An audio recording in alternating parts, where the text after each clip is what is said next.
Hello friends, मैं सुनीता शर्मा आप सभी का स्वागत करती हूं आपके अपने चैनल पैरामेडिकल असिस्ट में। तो आज का अपना टॉपिक चल रहा है यूरिन एनालिसिस में माइक्रोस्कोपिक एग्जामिनेशन में कास्ट। आज अपन यूरिन फाइंडिंग्स में जो स्टडी कर रहे हैं उसका नाम है कास्ट। इससे पहले फ्रेंड्स मैंने आप लोगों को फिजिकल एग्जामिनेशन, केमिकल एग्जामिनेशन मैंने आपको बता दिया है विस्तृत रूप से। तो जो भी नए स्टूडेंट बने हैं मेरे इस वीडियो पे, तो उनसे मेरी रिक्वेस्ट है कि आप मेरे प्रीवियस वीडियो को जरूर देखें ताकि आप जो मैं आज टॉपिक कवर करवा रही हूँ वो आपको समझ में आ सके। तो आज अपन पढ़ते हैं कि कास्ट किसे कहते हैं। ये कास्ट का मेन इंपॉर्टेंट रोल क्या है, ये किडनी डिजीज फाइंडिंग्स में अपनी बहुत हेल्प करते हैं। और अपन समझते हैं कि कास्ट के बारे में कि बेसिकली क्या क्या इनके बारे में अपन जानकारी रखते हैं। तो सबसे पहले अपन इसमें डिस्कस करेंगे कि कास्ट का स्ट्रक्चर क्या होता है और वो कैसे बनते हैं। तो कास्ट क्या है, cast are cylindrical in a shape and long crossing almost the whole field.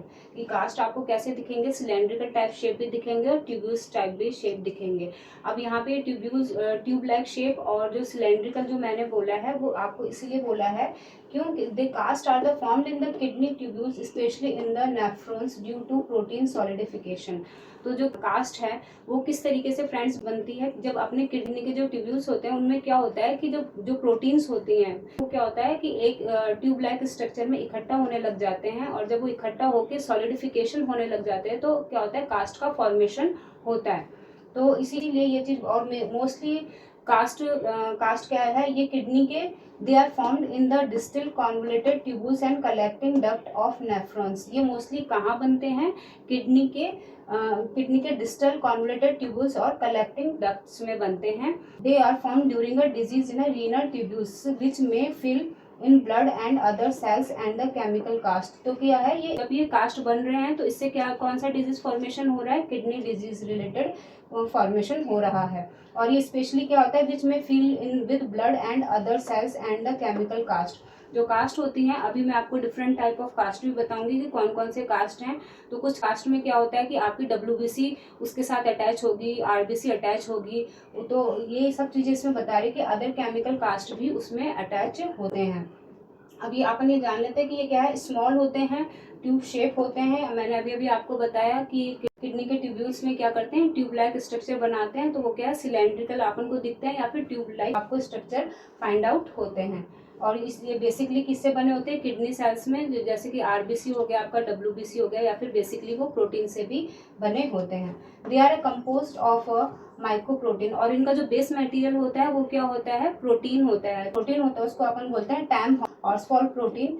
जैसा कि मैंने आपको बताया, जो टैम हॉर्स फॉल प्रोटीन होता है, यही क्या होता है, इकट्ठे हो जाते हैं और ट्यूब लाइक स्ट्रक्चर का फॉर्मेशन करते हैं। और जब इनका सॉलिडिफिकेशन हो जाता है तो क्या होता है, कास्ट का फॉर्मेशन होता है। And they are secreted by the renal tubules. और ये कहाँ से सिक्रेट हो रहा है, रीनल ट्यूब्यूल्स से सिक्रेट हो रहा है। और ये जो कास्ट है मोस्टली किसमें पाया जा रहा है, पर्सन के यूरिन में पाया जा रहा है, जिसको अपन क्या कर रहे हैं, जिसको फाइंड आउट करने के लिए अपन माइक्रोस्कोपिक एग्जामिनेशन की हेल्प ले रहे हैं। तो ये फ्रेंड्स, ये तो जनरली आपका मैंने अभी इंट्रोडक्शन बताया है कि कास्ट किसे कहते हैं, इसका स्ट्रक्चर कैसे होता है और इसका फॉर्मेशन कैसे होता है। अब तो फ्रेंड्स, टाइप ऑफ कास्ट अपन देख लेते हैं। कास्ट को 2 टाइप में बांटा गया है। पहला है आपका सेलुलर कास्ट, दूसरा है आपका एसेलुलर कास्ट।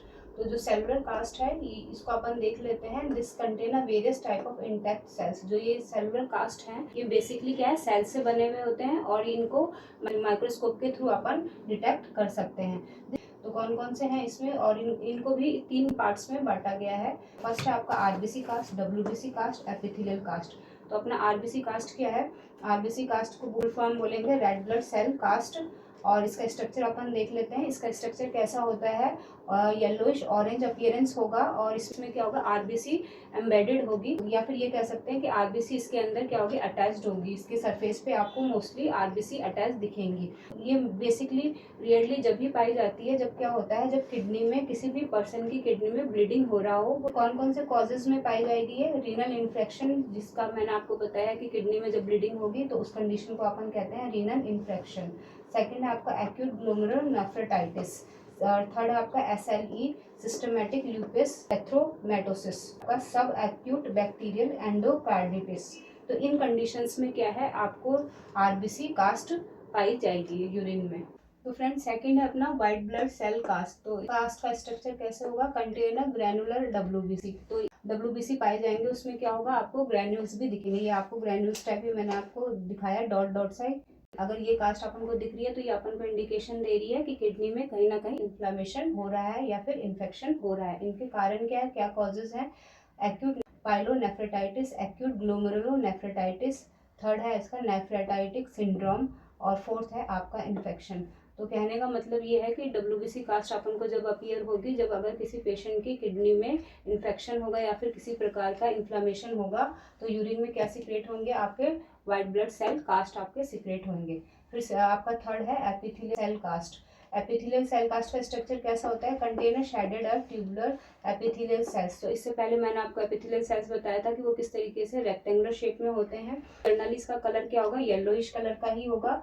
और ये इंडिकेशन अपन को क्या दे रहा है, रीनल ट्यूबुलर डैमेज का अपन को इंडिकेशन दे रहा है। और कौन कौन से इसके कारण होते हैं, एक्यूट ट्यूबुलर नेक्रोसिस में, सेकंड है इसका रीनल ट्रांसप्लांट रिजेक्शन में, और थर्ड है आपका CMV का फुल फॉर्म है साइटोमेगलोवायरस इन्फेक्शन। ये मोस्टली किस चीज़ का इंडिकेशन दे रहे हैं अपन को, जब अपनी किडनी में रीनल ट्यूबुलर डैमेज हो रहा है तो इसका ये इंडिकेशन दे रहे हैं। और ये मैंने आपको इनके कारण आपको बता दिए। तो फ्रेंड्स, अभी अपन ने सेलुलर कास्ट के बारे में पढ़ा है और अब अपन डिस्कस कर लेते हैं ए सेलुलर कास्ट में कौन कौन सी कास्ट आती है। हाइलिन कास्ट आती है, सेकंड है आपकी ग्रैनुलर कास्ट है, थर्ड है waxy cast, fatty cast, epithelial cast, pigment cast. तो सबसे पहले अपन जान लेते हैं हाइलिन कास्ट का स्ट्रक्चर कैसा होता है और वो कब कब कौन कौन सी बीमारी में अपन को डिटेक्ट हो सकती है। तो हाइलिन कास्ट क्या है, this are the most common type of cast in urine. जो हाइलिन कास्ट है वो सबसे मोस्ट कॉमन कास्ट है जो कि यूरिन में नॉर्मली इंसान के पाई जाती है। और इसका टेक्सचर कैसा होता है, इसका स्ट्रक्चर कैसा होता है, स्मूथ टेक्सचर होता है, कलरलेस होता है और सिलेंड्रिकल भी होता है और ट्रांसपेरेंट भी होता है। ठीक है। और ये मोस्टली क्या होता है, कौन कौन सी कंडीशन में आपको दिख सकता है, कोई भी पेशेंट है उसको उसकी बॉडी अगर डिहाइड्रेटेड हो रही है तो आपको हाइलिन कास्ट जनरली उसके यूरिन में अपीयरेंस उसकी दिख सकती है आपको। या फिर किसी भी पर्सन का एसिडिक यूरिन होगा तो भी आपको हाइलिन कास्ट फाइंड आउट हो सकती है। फीवर हो गया, कई बार होता है कि जो पर्सन हैवी मसल्स जिम वगैरह ज्वाइन करते हैं तो उनके यूरिन में भी आपको मोस्टली क्या होता है, हाइलिन कास्ट पाई जा सकती है। तो अगर अपन जब हाइलिन कास्ट अगर फाइंड आउट हो रही है तो आप एक बार पेशेंट से जरूर पूछे कि आप कहीं हैवी वर्कआउट तो नहीं कर रहे हैं या फिर हैवी एक्सरसाइज अगर आपने किया हो तो वेट वगैरह वो उठाते हैं तो भी उनके यूरिन में क्या होता है, हाइलिन कास्ट मिल सकती है। तो जनरली अपन को ये क्या है, पेशेंट से डिस्कस कर लेना चाहिए। तो ये आपका हो गया हाइलिन कास्ट। और हाइलिन कास्ट आपको इस तरीके से आपको दिखेगी, तो मैंने बता दिया है इससे पहले वाले में भी। हाइलिन कास्ट किस तरीके से आपको सिलेंड्रिकल है, ट्रांसपेरेंट है, इसके अंदर आपको कुछ नहीं दिख रहा है। ठीक है। और ये लॉन्ग ट्यूब लाइक स्ट्रक्चर है आपका। ठीक है। आई होप फ्रेंड्स आपको मेरा ये वीडियो पसंद आया होगा और इससे आपको नॉलेज भी मिली होगी। तो थैंक यू फॉर वॉचिंग। और इसी तरीके से मेरे साथ जुड़े रहने के लिए प्लीज़ मुझे लाइक कीजिए, शेयर कीजिए और सब्सक्राइब कीजिए।